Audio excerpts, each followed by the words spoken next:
ममता बॅनर्जींच्या पक्षामध्ये सगळ्यात मोठा घोळ, 60 आमदार फुटले. ममतांना तृणमूलापासून हादरा. बंगालमध्ये राजकीय दरोडा, निलंबित आमदारांनी पक्ष चोरला.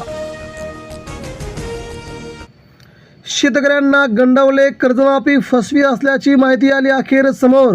विरोधी पक्षांचा थेट भाजप आणि शिंदेंवरती हल्लाबोल. श्रीरामपूरमध्ये एटीएसची धाडसत्र, पाकिस्तानी गँगस्टरशी संपर्कात असणारे चौघे अखेर ताब्यात, पोलिसांची मोठी कारवाई. धोकादायक इमारतींमधील रहिवाशांचे रक्षण करा, युवासेना प्रमुख आदित्य ठाकरे यांची मानाकडे मागणी. बंडोबा की थंडोबा होणार होता फैसला, काल 5 जणांनी घेतली माघार. शिवसेना उद्धव ठाकरेंना मोठा धक्का. हिंजवडीमधील IIT कंपनीत महिला कर्मचाऱ्यांवरती धर्मांतरासाठी दबाव. नाशिक, मुंबई पाठोपाठ पुण्यातही कॉर्पोरेट जिहाद असल्याचा आरोप.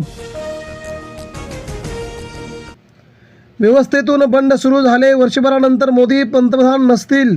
राहुल गांधी यांचा नरेंद्र मोदी यांच्याबद्दलचा सगळ्यात मोठा गौप्यस्फोट. पुणेकरांवरती दिवसाआड पाण्याचं संकट, राज्यातील मोठमोठ्या शहरांमध्ये पाण्याची सर्वात मोठी टंचाईची झळ सर्वसामान्यांना. बोगस लाभार्थ्यांनी लावला सरकारच्या तिजोरीला 26,000 कोटींचा चुना. मुख्यमंत्री माझी लाडकी बहीण योजना वादात. सुनेत्रा पवारांचे अजित पवारांच्या पावलावरती पाऊल, जनता दरबारातून नागरिकांच्या विविध समस्यांचं निवारण. सरकार सकारात्मक, सर्व प्रश्न निकाली निघतील, सर्व निर्णय लेखी स्वरूपात देण्याची जरांगे पाटलांची महाराष्ट्र सरकारकडे मागणी. सोने विक्रीच्या बातम्या खोट्या, सुवर्ण साठा 880 टनांवरती स्थिर. रिझर्व्ह बँकेचा पुन्हा खुलासा.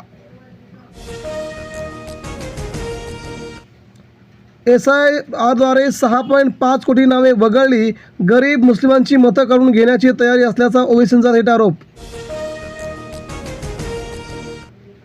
न्यूयॉर्कमध्ये 15 ऑगस्ट हा भारताचा स्वातंत्र्य दिन म्हणून घोषित करणारा ठराव अखेर मंजूर, भारतीयांनी केला जल्लोष सुरू. पुण्याजवळ गर्भलिंग निदान रॅकेटचा पर्दाफाश, दौंडमध्ये अखेर सगळ्याच आलं बाहेर, आरोपीला अटक. ममतांना धक्का, तृणमूलमध्ये उभी फूट, 58 आमदारांची बंडखोरांच्या गटाला विधानसभेत मंजुरी. हकालपट्टी केले ऋतुव्रत, बॅनर्जी झाले विरोधी पक्षनेते. कांदा खरेदीच्या निकषांमध्ये मोठी शिथिलता, केंद्राकडून नाफेडच्या शिफारशी अखेर मान्य, नव्या केंद्रांना मंजुरी, शेतकऱ्यांना फायदा. भारतासह 54 देशांवरती 12.5% आयात शुल्क लावणार, सक्तीच्या कामगार मुद्द्यावरती अमेरिकेचा थेट प्रस्ताव अखेर सादर. महाराष्ट्रात मासेमारी नीलक्रांती, मच्छीमारांसाठी 22 लाखांच्या इलेक्ट्रिक हायब्रिड बोटींची योजना, 22 लाखांचं मिळणार अनुदान. 30 जूनपर्यंत सर्व पुस्तके उपलब्ध होणार, भाषेची वेळेत तर NEPच्या पाठ्यपुस्तकांना लागणार विलंब. एल निनोच्या चिंतेमुळे केंद्र सतर्क, कृषीमंत्री चव्हाण कोणत्याही परिस्थितीत शेतकऱ्यांच्या हिताचं रक्षण करणार नसल्याची माहिती आली अखेर समोर. श्री संत तुकाराम महाराजांच्या पालखीचं 7 जुलै रोजी प्रस्थान होणार. यंदा पालखी सोहळ्याचे 341 वर्ष अखेर सुरू. इलेक्ट्रिक वाहनांची खरेदी वाढली, चार्जिंग स्टेशनला मुहूर्त मिळेना, प्रतिसाद नसल्याने निविदा रद्द करण्याची पुन्हा एकदा नामुष्की सरकारवरती. महायुती सरकारकडून आचारसंहितेचा भंग, केंद्रीय निवडणूक आयोगाची मनाई असूनही शेतकरी कर्जमाफीची घोषणा केल्याची विरोधी पक्षांची भाजपवरती जोरदार टीका. शिक्षण मंत्र्यांचा राजीनामा हवा, तोपर्यंत माघार नाही. कॉकरोच पार्टीची दिल्लीत पत्रकार परिषद, जंतर मंत्रवरती उद्या होणार थेट आंदोलन.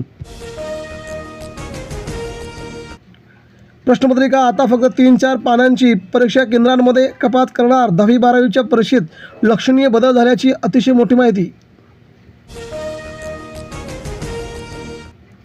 दिल्लीत हॉटेलमध्ये आगडोंब, 21 जणांचा होरपळून मृत्यू, 17 विदेशी नागरिकांचा समावेश. जीव वाचवण्यासाठी इमारतीवरून उड्या मारल्या.